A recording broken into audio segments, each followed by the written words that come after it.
Hola, aujourd'hui je vais vous raconter la triste histoire d'Angela Medina. Elle pensait avoir trouvé l'amour, mais tout n'était qu'illusion et mensonge.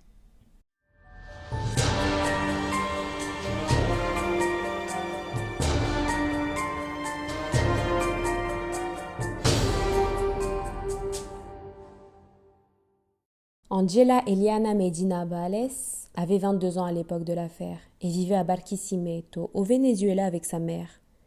Elle était décrite comme une jeune très ambitieuse, très intelligente et également très indépendante. Elle travaillait tout le temps pour gagner son propre argent. Elle était très extravertie et avait beaucoup d'amis. Depuis son enfance, elle était très belle. Alors elle a commencé à faire des concours de beauté et également modèle. Elle adorait ce monde et rêvait d'en faire son métier. Et en entrant dans l'adolescence, elle rêvait d'un jour participer au concours de Miss Venezuela. Elle a donc commencé à se préparer à ce concours durant l'année 2014. Au-delà de son emploi de modèle, elle avait une autre passion, qui était ses études de droit à l'université.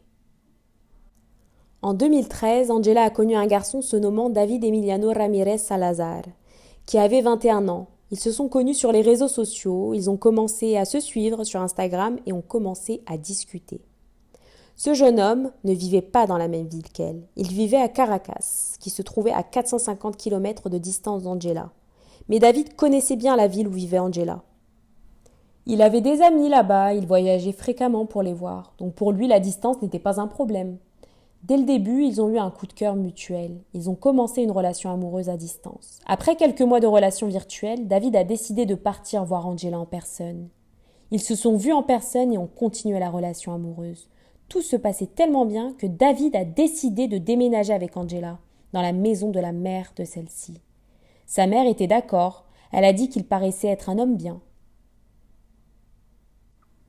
Angela et David ne se sont jamais disputés devant elle. Ils étaient très proches et affectueux l'un envers l'autre. Et ils postaient également des photos et des déclarations d'amour sur les réseaux sociaux, donc tout semblait bien marcher pour eux. Donc la mère d'Angela n'y voyait aucun inconvénient.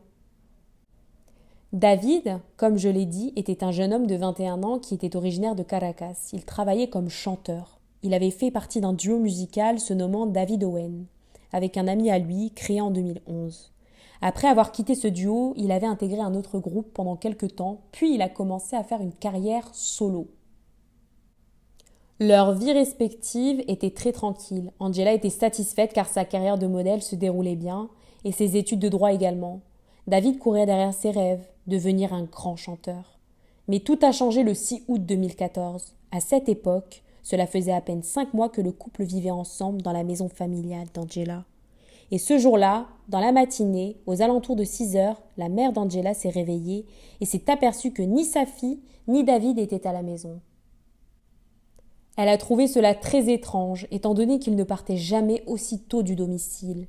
Ils avaient leur routine d'études, de travail, où ils partaient le matin et passaient la journée hors du domicile, mais jamais ils ne sortaient si tôt. Elle a donc décidé de joindre sa fille pour savoir si elle avait quelque chose de prévu ce jour-là, et savoir pourquoi elle était partie aussitôt mais sans réponse. Elle a donc essayé de joindre David pour savoir s'il était au courant de quoi que ce soit. Il a dit qu'il ne savait pas où était Angela depuis la veille au soir. Il a également dit qu'il s'était disputé avec Angela car il voulait se rendre à une fête avec des amis. Angela n'était pas invitée donc elle ne voulait pas trop qu'il sorte. Il est finalement parti à cette fête sans elle et Angela est restée à la maison.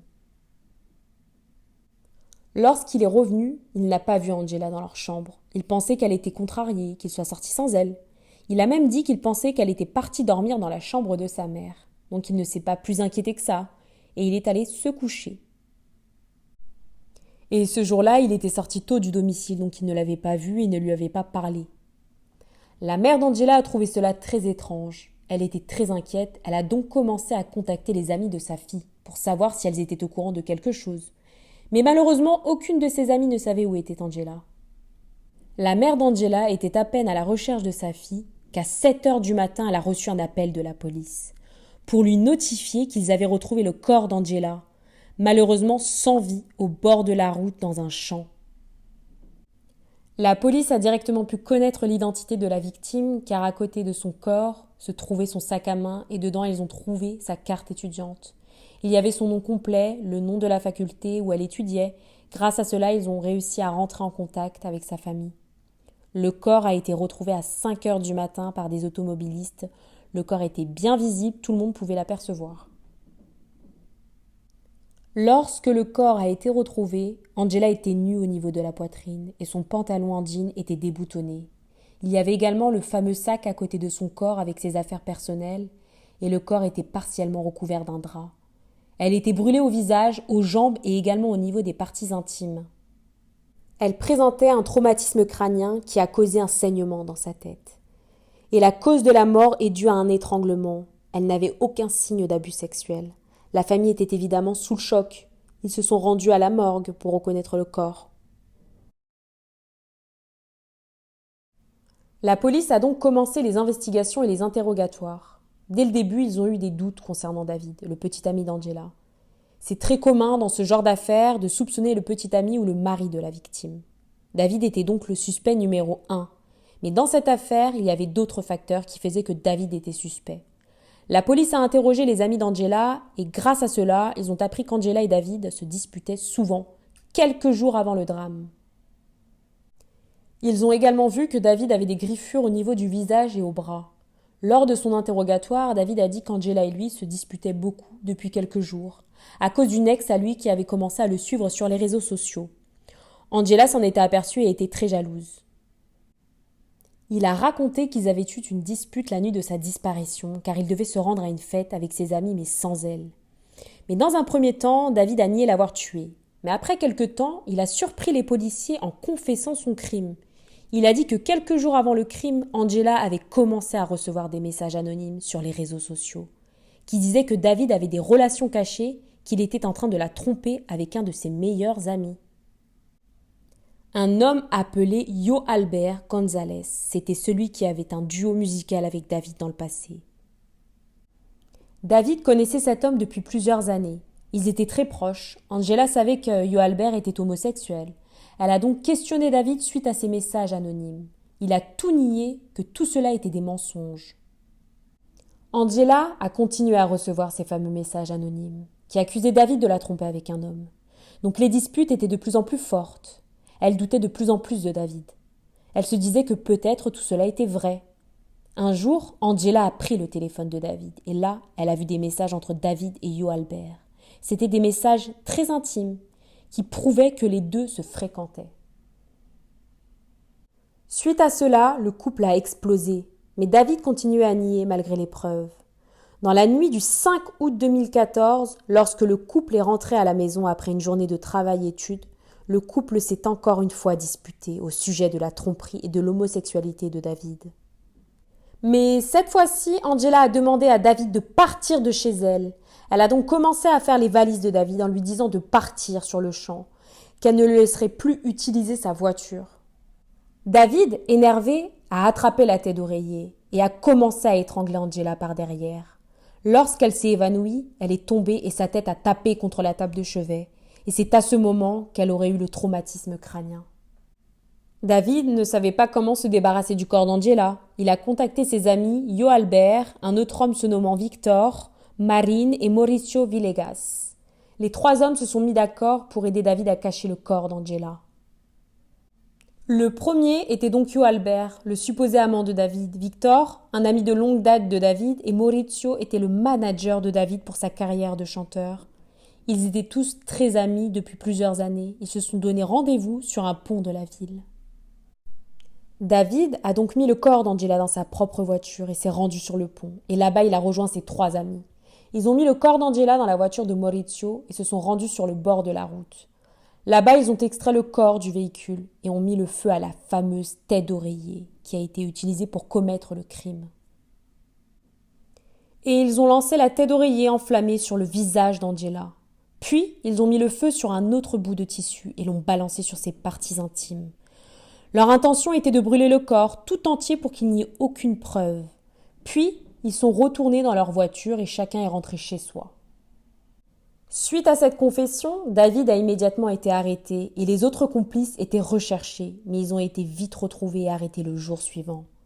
Lors de l'interrogatoire, les 3 complices ont nié leur participation au crime et ont dit que David disait qu'il était complice pour ne pas prendre la charge entière du crime et avoir une peine moins sévère. La police a donc continué d'enquêter et vérifier les historiques téléphoniques des 4 hommes. Ils ont vu que David les avait tous appelés cette nuit-là, aux mêmes heures. C'était donc la preuve qu'ils étaient en contact. Leur maison a été perquisitionnée. La police a trouvé dans la maison de Yo Albert la carte de crédit d'Angela. Ils ont trouvé des gouttes de sang dans la chambre d'Angela, là où elle s'est cognée la tête. De l'ADN d'Angela a été retrouvé dans la voiture de Maurizio, qui a été utilisée pour transporter le corps. Il y a également des témoins qui ont vu la voiture de Maurizio ce matin-là à proximité de l'endroit où le corps a été abandonné. Au moment du crime, il n'y avait qu'Angela, David et la mère d'Angela à la maison. Mais comme il était tard, sa mère dormait. Et comme elle avait des problèmes de sommeil, elle prenait des médicaments assez forts pour dormir. Il était très difficile de la réveiller lorsqu'elle était sous l'effet de ces médicaments. Malheureusement, elle n'a pas pu entendre ce qui se passait et n'a pas pu aider sa fille. David a été accusé d'homicide volontaire et ses amis ont été accusés mais en tant que complices.